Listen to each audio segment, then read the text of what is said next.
राधा की एक पालतू मुर्गी है और उस मुर्गी के दो पंख दोनों अलग अलग रंग के हैं। राधा जब खाने की खोज में एक जंगल में भटक रही थी, तब उसे वो मुर्गी दिखी। अरे वाह, ये मुर्गी तो अनोखी है, मैं इसे घर लेकर चलती हूँ। राधा मुर्गी को घर ले आई। घर में उसके बूढ़े माँ बाप बीमारी से जूझ रहे थे। डॉक्टर ने कह दिया था कि दोनों के बचने की कोई उम्मीद नहीं है। दोनों पूरे दिन खांसते रहते और राधा की दो बहनें उनकी सेवा करती थी। इसीलिए खाना जुगाड़ करने की जिम्मेदारी राधा की थी। लेकिन खाने के बदले रंगीन मुर्गी को देखकर उसकी बीमार माँ ने कहा, ये क्या बेटी, आज खाना नहीं लाई? खाने के बदले इस मुर्गी को क्यों ले आई है यहाँ? नहीं माँ, आज खाना नहीं मिला, भीख भी नहीं मिली और जंगल में भी फल वल कुछ नहीं मिले। लेकिन ये मुर्गी मिली है मुझे, ये अनोखी मुर्गी है। मेरा दिल कह रहा है कि हमें इस मुर्गी को पालना चाहिए। लेकिन कैसे पालेंगे इसे?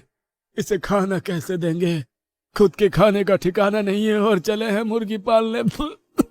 तभी राधा की मुर्गी राधा की गोद से उतरकर आंगन में चली गई। वहाँ राधा ने फूल के पेड़ लगाए थे। मुर्गी ने उन पेड़ों से रंग बिरंगे फूल और पत्ते खाना शुरू कर दिया। लो, अब तो इसके खाने का भी कोई टेंशन नहीं रहा, फूल पत्ते खा लेगी। राधा की दो बहनें गीता और सीता दोनों मुर्गी को देखकर खुश हो गई थी। अब तो इस मुर्गी से हमें अंडा भी मिल सकता है। हाँ, और हम अंडा खा भी सकते हैं। रंग बिरंगी मुर्गी ने सभी का दिल जीत लिया।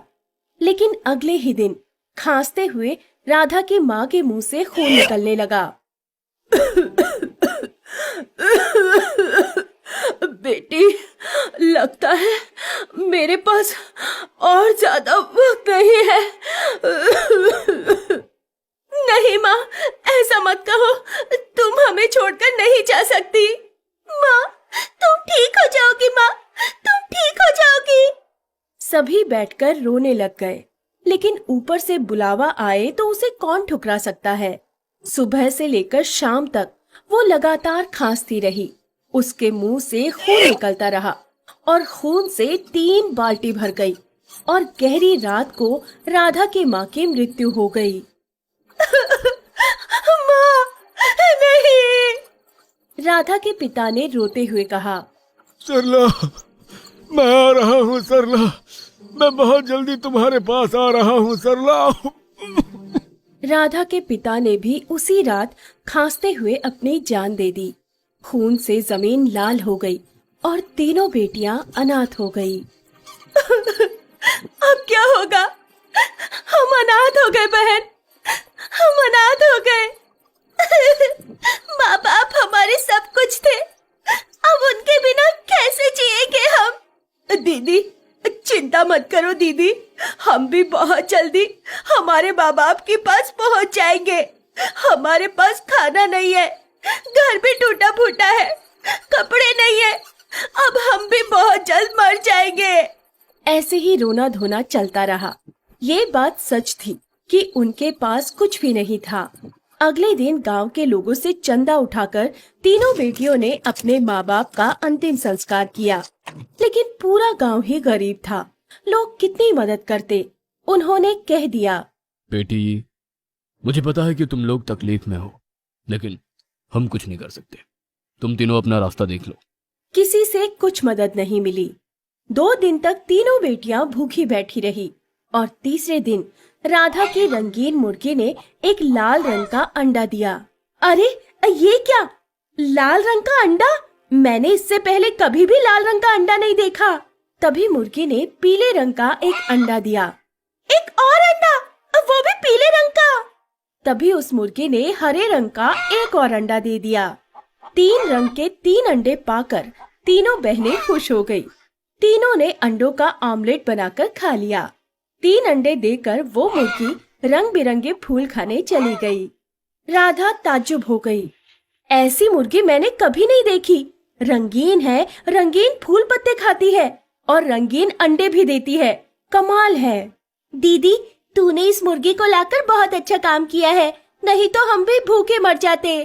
हाँ दीदी, अब हम हर रोज अंडे खा पाएंगे। लेकिन सिर्फ अंडों से काम नहीं चलेगा, खाने के लिए दूसरे सामान भी चाहिए ना। रहने के लिए अच्छा घर और पहनने के लिए कपड़े भी चाहिए। वो सब कहाँ से आएंगे? अरे हाँ, ये तो मैंने सोचा ही नहीं। सुनो तुम दोनों, यहाँ से शहर ज्यादा दूर नहीं है। ट्रेन में 1 घंटा लगता है। मैं हर रोज काम की खोज में शहर जाऊंगी और तुम दोनों यहाँ रहकर घर और हमारी रंगीन मुर्गी का ख्याल रखना। ठीक है दीदी, जैसा आप कहो। राधा को पता था कि जीने के लिए पैसे चाहिए होते हैं। उसके माँ बाप के पास पैसे नहीं थे, वो गरीब थे, इसीलिए उन्हें इतनी मुश्किलों का सामना करना पड़ा। अगर हमारे पास पैसे होते तो हम जरूर माँ बापू को बचा पाते। खैर, अभी तो पैसे कमाने हैं ताकि मुझे अपनी बहनों को खोना ना पड़े। राधा तो शहर जाकर पैसे कमाना चाहती थी, लेकिन उसे क्या पता था कि शहर के कितने सारे लोग फायदा उठाने के लिए बैठे हैं। गांव के लोग सीधे साधे होते हैं, लेकिन शहर के लोग टेढ़े मेढ़े। उन्हें अपने मतलब के अलावा कुछ भी नहीं दिखता है, और ऊपर से राधा बच्ची है।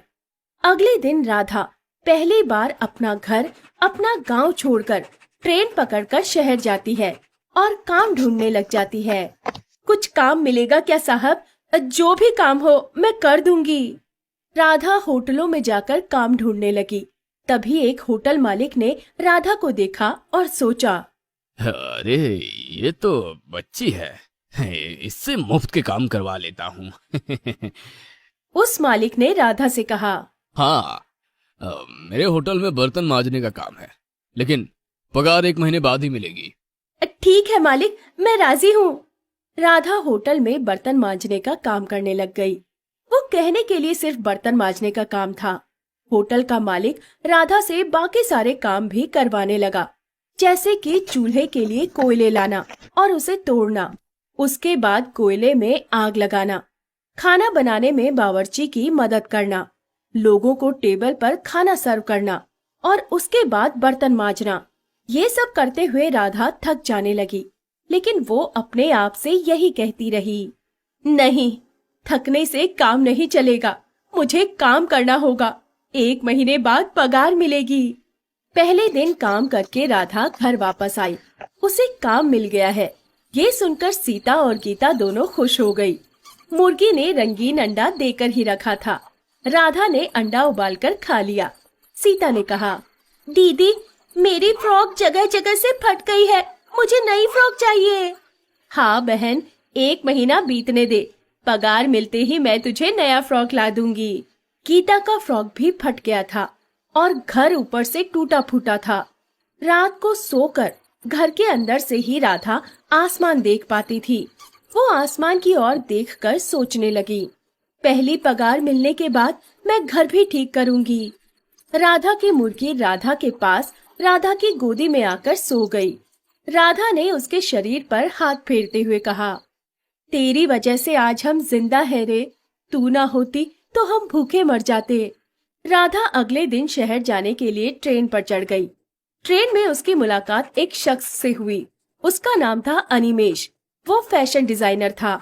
राधा को ट्रेन में देखकर अनिमेश ने पूछा, बेटी, तुम इतनी छोटी होकर अकेली शहर क्यों जा रही हो? राधा ने सब कुछ बताया और वो सुनकर अनिमेश की आंखों में आंसू आ गए। वाह बेटी, तुम अपने परिवार के लिए कितनी मेहनत कर रही हो। कभी भी किसी चीज की जरूरत हो तो मुझे बताना। राधा के साथ अनिमेश की दोस्ती हो गई। इस तरह राधा हर रोज ट्रेन पकड़कर शहर जाने लगी। ट्रेन में अनिमेश के साथ गप्पे लड़ाने लगी और होटल में लगातार तगड़ी मेहनत करने लगी, बस एक ही उम्मीद में कि 1 महीने बाद उसे पैसा मिलेगा और उससे वो कपड़े खरीदेगी, अपना घर ठीक करेगी। इसी तरह 1 महीना खत्म हो गया। उधर रंगीन अंडा खाते खाते आंगन में अंडों के छिलके का पहाड़ बन गया और तीनों बहनों के कपड़े फट गए। उन्हें जल्द से जल्द नए कपड़ों की जरूरत थी। राधा ने मालिक से पगार मांगी तो मालिक ने कहा, पगार नहीं मिलेगी, इतने से काम के लिए पगार नहीं दे सकता मैं। राधा को जैसे सदमा लगा। इतना सा काम करते करते मेरे पूरे शरीर में दर्द शुरू हो गए। मालिक, मुझे पगार दे दो, नहीं तो मैं मर जाऊंगी। हाँ तो मर जा, मुझे क्या, भाग यहाँ से। मालिक ने राधा को भगा दिया। राधा अकेली बची थी, वो क्या ही कर लेती। रोते हुए वो घर चली आई। दीदी, हमें कपड़े चाहिए, कपड़ों के बिना हम कैसे रह सकते हैं? तभी राधा ने अंडों के छिलके का पहाड़ देखा। मेरे पास एक आइडिया है। राधा ने रंग बिरंगे अंडों के छिलकों को एक साथ जोड़कर एक लहंगा बना दिया और 3 लहंगे बनाकर तीनों बहनों ने पहन लिए। अगले दिन ट्रेन में अनिमेष ने जब राधा को नहीं देखा, तब वो सोच में पड़ गया। अनिमेष को राधा ने उसके गांव के बारे में बताया ही था। अनिमेष सीधा राधा के घर चला आया। राधा, आज काम पे क्यों नहीं गई? राधा घर से बाहर आई और उसे देखकर अनिमेष के होश उड़ गए। अरे, ये क्या पहना है तुमने? अंडों का लहंगा है भैया, हमारे पास कपड़े नहीं थे, इसीलिए अंडों के छिलके से लहंगा बना लिया। तुम्हें पता भी है कि तुमने कितना बड़ा काम किया है? इतना अच्छा आइडिया मेरे दिमाग में क्यों नहीं आया? ये तो फैशन की दुनिया में कमाल कर देगा। तुम लोग मेरे साथ चलो, आज शहर में फैशन शो है, मैं वहीं पर जा रहा हूँ। अनिमेष तीनों बहनों को लेकर शहर चला गया और फैशन शो में तीनों बहनों ने भाग लिया और तीनों जीत गई। अनिमेष की कंपनी ने ये आइडिया खरीद लिया और तीनों को काम पर रख लिया। साथ साथ राधा की रंगीन मुर्गी को भी बहुत इज्जत मिलने लगी और ऐसे ही तीनों बहनें भिखारी से करोड़पति